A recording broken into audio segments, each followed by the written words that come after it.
wabarakatuh. Perkenalkan, nama saya Hadi Setiawan dari Prodi Teknik Pengendalian Pencemaran Lingkungan, kelas TPPL 1B, dengan nomor induk mahasiswa 2003077071. Saya membuat video ini sebagai syarat pemenuhan ujian akhir semester pada mata kuliah biomonitoring.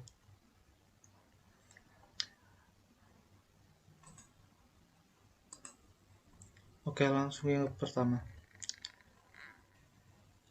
Materi yang akan saya bahas yaitu kualitas air, kualitas tanah, dan kualitas udara.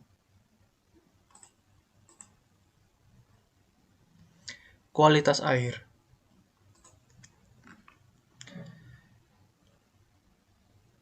Pengantar. Sistem perairan mengandung sekitar 10% spesies fauna di bumi dan memberikan jasa lingkungan bagi kehidupan manusia. Pertumbuhan populasi manusia dan industrialisasi telah menyebabkan polusi sebagian besar ekosistem perairan dan mengakibatkan penurunan kualitas air lingkungan. Dengan demikian, ekosistem air tawar diakui sebagai yang paling terancam di seluruh dunia, serta perlunya perhatian dan konservasi. Biomonitoring air dilakukan dengan melihat keberadaan kelompok organisme indikator. Organisme tersebut yaitu 1. Plankton, 2. Perifiton, 3. Kelompok makroinvertebrata, 4. Makrofita, 5. Nekton atau ikan. B. Plankton.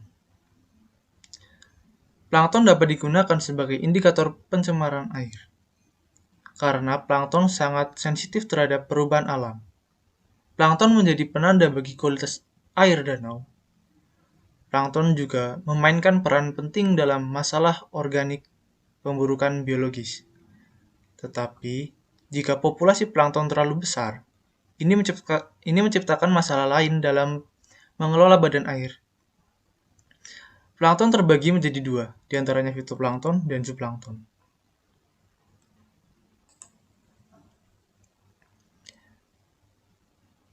Fitoplankton. Fitoplankton juga dikenal sebagai mikroalga, mirip dengan tanaman terestrial karena mengandung klorofil dan membutuhkan cahaya matahari untuk hidup dan berkembang. Fitoplankton telah digunakan untuk pengamatan serta berhasil terhadap kontaminasi air dan merupakan indikator yang berguna untuk kualitas air. Fitoplankton juga merupakan sumber penting perpindahan polutan dari air ke tingkat tropik atas dan bahkan ke manusia. Yang kedua, zooplankton. Zooplankton adalah hewan mikroskopis yang hidup di dekat permukaan tubuh air. Zooplankton memakan fitoplankton. Mereka juga memainkan peran penting sebagai bioindikator dan membantu mengevaluasi tingkat pencemaran air. Di komunitas air tawar, bersama dengan ikan, mereka adalah suplemen makanan utama bagi banyak spesies laut lainnya. Mereka diasumsikan menjadi bagian terpenting dalam menunjukkan kualitas air, eutrofikasi, dan produksi tubuh air tawar. C.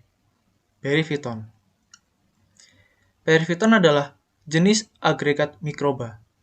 Biasanya terdiri dari alga, bakteri, dan mikro atau mesoorganisme, serta materi organik yang masuk dan menyebar dalam air dan sedimen. Khususnya pada permukaan sedimen, batuan, tanaman, dan partikel tersuspensi dalam ekosistem akuatik. Perifiton ditemukan di dasar sungai dan perairan. Perifiton sangat penting untuk fungsi ekosistem, tetapi dalam keadaan tertentu dapat berproliferasi menyebabkan masalah pengelolaan sumber daya air serta menurunkan nilai estetika, rekreasi, dan keanekaragaman hayati. Munculnya lapisan perifiton dapat sangat bervariasi dan memberikan banyak informasi dasar tentang kondisi dalam aliran. Selain itu, perifiton adalah komponen fundamental dari ekosistem sungai yang memurnikan air dengan penyerapan logam dan nutrisi, dan menyediakan komponen penting dari sumber makanan ke jaring-jaring makanan dalam perairan. D. Makroinvertebrata. Makroinvertebrata merupakan kelompok hewan tidak bertulang belakang yang dapat dilihat dengan mata telanjang. Makroinvertebrata air dapat memberikan gambaran mengenai kondisi fisik, kimia, dan biologi suatu perairan sehingga dapat dipakai sebagai indikator kualitas air sungai.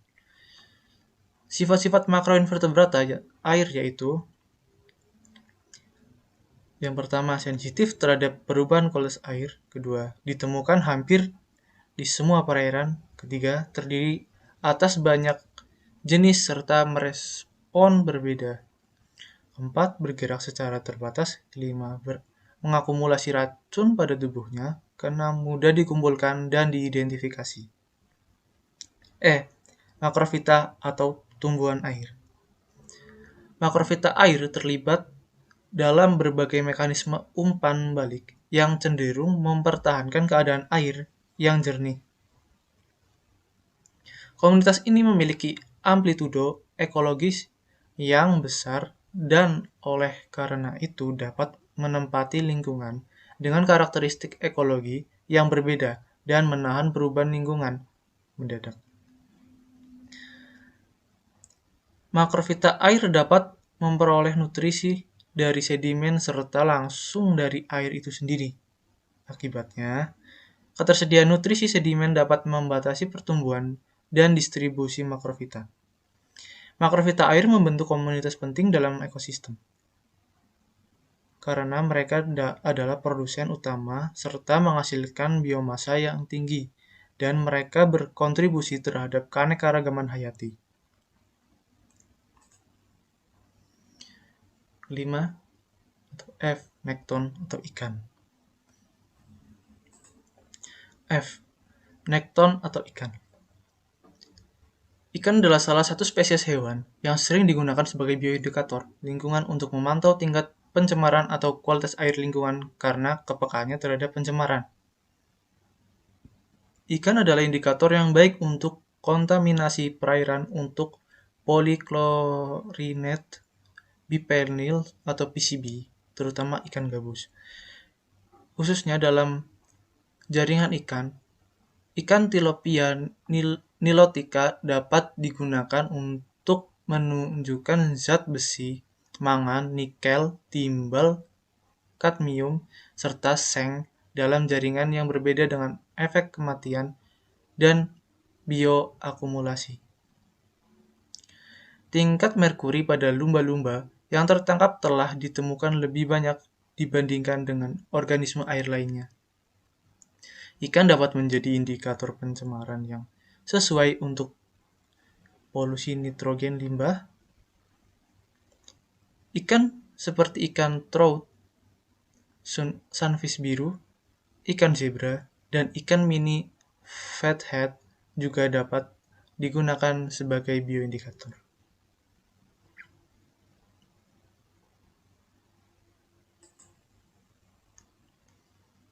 Kualitas tanah.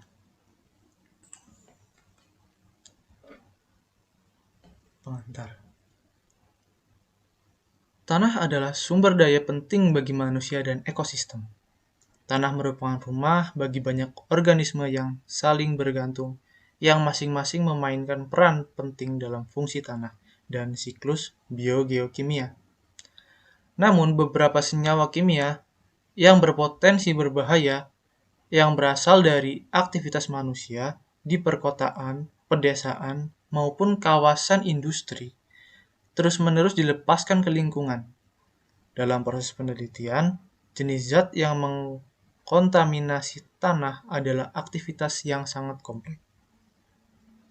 Oleh karena itu, penelitian tentang komponen biologi tanah diperlukan untuk meningkatkan pemahaman tentang fungsinya dan untuk mengidentifikasi bioindikator yang berguna, yaitu organisme atau bagian dari organisme atau komunitas organisme yang dapat digunakan untuk memberikan informasi tentang kondisi ekosistem tanah. Teknik lain yang banyak digunakan dan dianggap efisien dalam penilaian polusi tanah pada organisme adalah penggunaan biomarker molekuler. Organisme yang dapat kita lihat seperti hewan tanah dan tumbuhan. B. Hewan tanah. Hewan yang ada pada kehidupan di dalam tanah terbagi menjadi dua, yaitu invertebrata. Pada pertemuan sebelumnya, sebelum UAS kita sudah mengetahui apa itu invertebrata. Invertebrata adalah hewan yang tidak memiliki tulang belakang. Invertebrata mencakup 95% spesies hewan yang diketahui saat ini. Invertebrata ini melakukan kontak dengan sejumlah besar polutan yang ada di kompartemen ini dengan gerakan dan konsumsi tanah atau serasah daun yang terkontaminasi.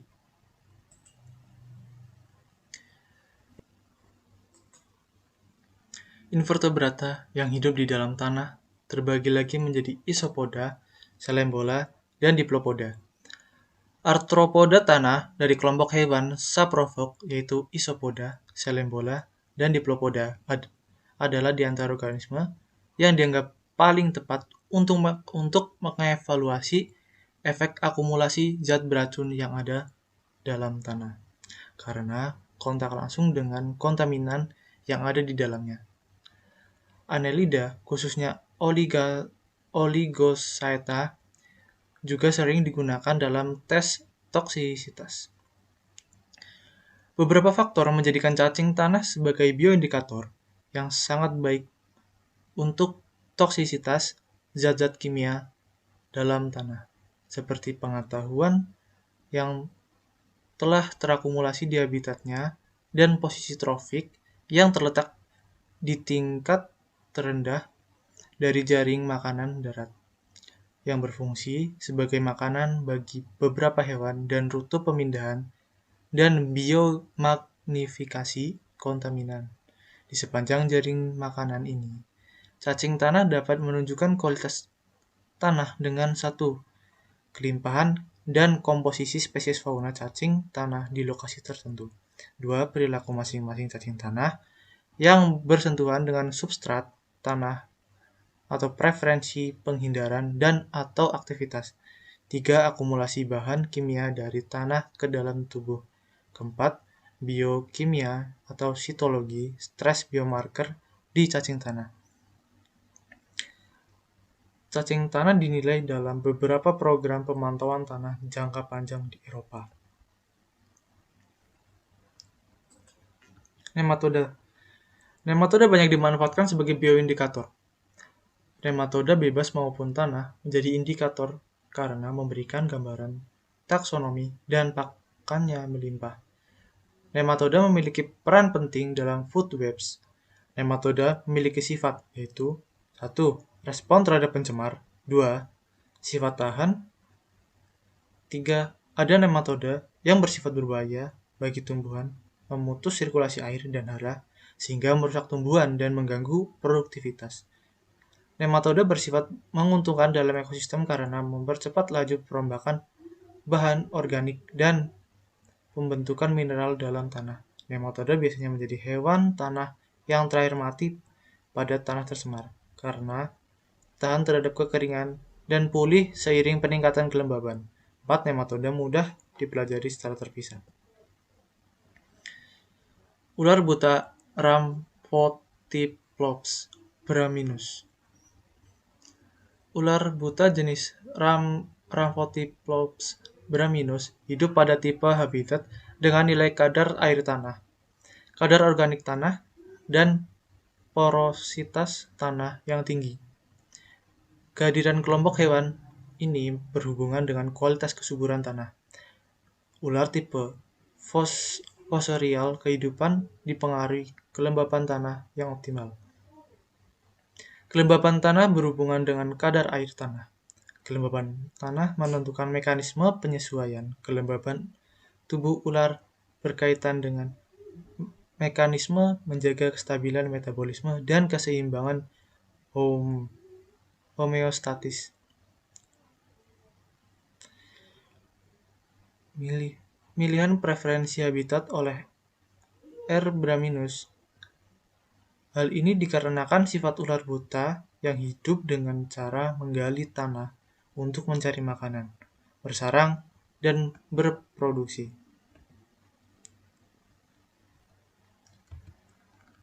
C. Tumbuhan. Tumbuhan terlepas dari perbedaan struktur dan metaboliknya dapat memberikan informasi penting tentang potensi zat sitotoksik, genotoksik, dan mutagenik, bahkan ketika terpapar dalam jangka pendek, dan menawarkan beberapa keuntungan seperti budidaya berbiaya rendah dan perawatan yang relatif mudah dibandingkan mamalia. Dalam studi dengan campuran kompleks, tumbuhan juga menunjukkan hasil yang memuaskan, menunjukkan bahwa tanaman cukup sensitif untuk mendeteksi efek buruk dari sampel lingkungan. Salah satu keterbatasan menggunakan tumbuhan sebagai bioindikator adalah kurangnya sensitivitas untuk kelas promutagen tertentu, seperti nitrosamina, heterosiklik, dan beberapa kelas pAH. Banyak gulma dapat tumbuh di tanah dan lingkungan yang berbeda, tetapi masing-masing spesies memiliki kisaran kondisi optimum di mana ia dapat ditemukan. Kualitas udara.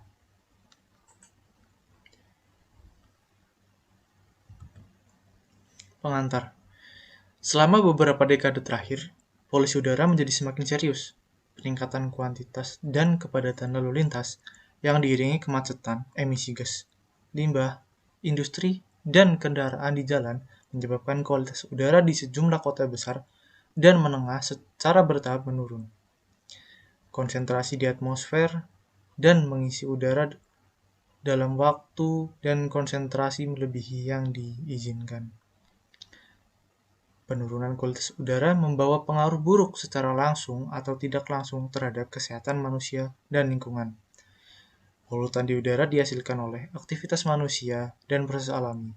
Namun, pencemaran terutama mengacu pada polutan yang dihasilkan oleh aktivitas manusia, termasuk produksi industri dan pertanian. Kehidupan sehari-hari dan sarana transportasi. Monitoring udara berarti deteksi dini polutan udara, sumber polusi, dan bahan lainnya untuk meramalkan masalah lingkungan dan untuk mencegah masalah lingkungan. Melalui pengamatan dan studi terus-menerus, orang menemukan bahwa beberapa tumbuhan ternyata menunjukkan beberapa reaksi dan respon terhadap gas berbahaya yang dapat digunakan sebagai indikator biologis tertentu untuk memantau kondisi udara. B. Lichen. Lichen adalah gabungan bakteri Cyanobacterium dan alga simbiotik. Sebagian besar dapat bertahan pada kondisi lingkungan yang keras. Bentuk lichen adalah seperti kerak sehingga disebut lumut kerak. Tumbuh lebat pada pohon, batu, dan tanah kosong. Lichen sangat sensitif terhadap polusi H2S di udara, karena lichen tidak memiliki akar.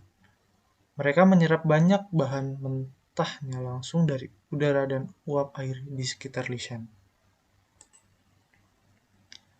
Beberapa keuntungan penggunaan lichen sebagai bioindikator adalah sebagai berikut. Lichen adalah gabungan bakteri Cyanobacterium dan alga simbiotik sebagian besar dapat bertahan pada kondisi lingkungan yang keras. Bentuk lichen adalah seperti kerak atau singa, disebut lumut kerak. Tumbuh lebat pada pohon, batu, dan tanah kosong. Lichen sangat sensitif terhadap polusi H2S di udara karena lichen. 1. Tidak memiliki akar. Mereka menyerap banyak bahan mentah langsung dari udara dan uap air di sekitar lichen. Banyak spesies lisan memiliki rentangan geografis yang luas, memungkinkan studi gradien polusi jarak jauh. 2. Morfologi lisan tidak bervariasi dengan musim dan akumulasi polutan dapat terjadi sepanjang tahun. 3. Lisan biasanya berumur panjang. 4. Pertukaran air dan gas di seluruh talus lisan membuat mereka sensitif terhadap polusi. 5. Lisan tidak memiliki akar dan tidak memiliki akses sumber nutrien tanah dan bergantung pada endapan rembesan air di atas permukaan substrat, atmosfer, dan sumber nutrisi lain yang sangat encer. 6. Lisan tidak memiliki jaringan pelindung atau jenis sel yang diperlukan untuk menjaga kadar air internal tetap konstan. Bryophyta. Bryophyta adalah tumbuhan yang tidak memiliki sistem vaskular dan sederhana, baik secara morfologi maupun anatomis. Potensi pertumbuhan dalam Bryophyta tidak begitu terpolarisasi sebagai tanaman vaskular. Bryophyta tumbuh di berbagai habitat, terutama di tempat lembab, di tanah, batu, batang, dan ranting pohon, dan batang pohon yang jatuh. Mereka mendapatkan nutrisi langsung dari zat terlarut dalam kelembapan udara. Beberapa zat mungkin diserap langsung dari substrat oleh difusi melalui sel-sel gametofit. Bryophyta digunakan sebagai indikator yang dapat diandalkan dari polusi udara. Ada dua kategori Bryophyta sebagai respons terhadap polusi, yaitu pertama, yang sangat sensitif terhadap polusi dan menunjukkan gejala-gejala cedera yang terlihat bahkan di hadapan sejumlah kecil polutan. Ini berfungsi sebagai indikator yang baik tentang tingkat polusi dan juga sifat polutan.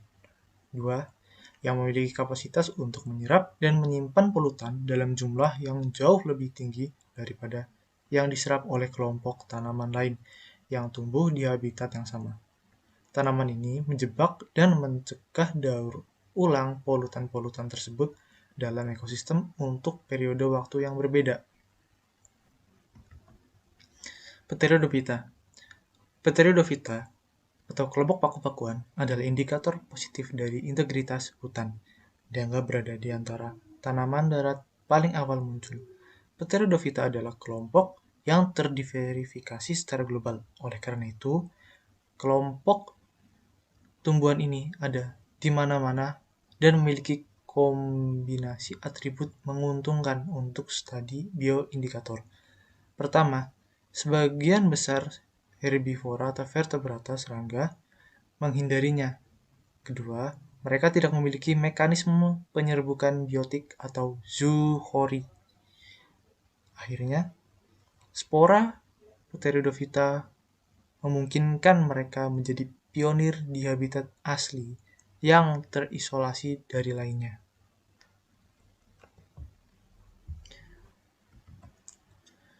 Tumbuhan tingkat tinggi. Respon tumbuhan. Tumbuhan tidak dapat memilih dan memindahkan tempat tinggal. Mereka seperti hewan. Dan dengan demikian menjalani hidupnya dengan menanggapi lingkungan sekitarnya. Setiap kali komponen lingkungan seperti suhu, kadar air tanah, nutrisi, dan polutan udara melebihi kisaran adaptasi atau menjadi terbatas, tanaman mengembangkan gejala atau pertumbuhan abnormal. Polutan yang berasal dari udara memasuki tumbuhan melalui stomata daun. Daun adalah bagian penting dari tumbuhan dan merupakan organ utama untuk fotosintesis dan transpirasi. Polutan udara secara langsung dapat merusak daun. Tingkat viktimasi secara langsung berkaitan dengan apakah polusi udara masuk ke stomata atau tidak dan beberapa banyak polutan yang masuk. Bentuk reaksi tumbuhan terhadap polutan udara teramati meningkat sejalan dengan peningkatan akumulasi polutan. Pada tingkat paparan polutan rendah, belum ditemukan adanya tanda kerusakan secara signifikan. Bisa diamati bahkan tumbuhan dapat memanfaatkan polutan pada konsentrasi rendah sebagai bahan nutrisi untuk pertumbuhan dan meningkatkan proses biologis tertentu. Sebaliknya, pada tingkat paparan tertinggi, tumbuhan akan mati. Pengamatan kerusakan tumbuhan. Pengamatan kerusakan tumbuhan dapat dilakukan melalui pengamatan secara visual terhadap gejala nekrotik atau gejala kematian atau kerusakan daun, serta organ lain pada tumbuhan. Pengukuran air polutan, tolerance index atau APTI pada tumbuhan. Pengukuran pH memperkirakan pencemaran menurut kandungan zat beracun dalam tanaman, analisis oleh tree ring atau lingkar pohon atau lingkar tahun, metode pemantauan lainnya. Terima kasih. Jika saya memiliki kesalahan kata, tolong dimaafkan. Sekian dari saya. Wassalamualaikum warahmatullahi wabarakatuh.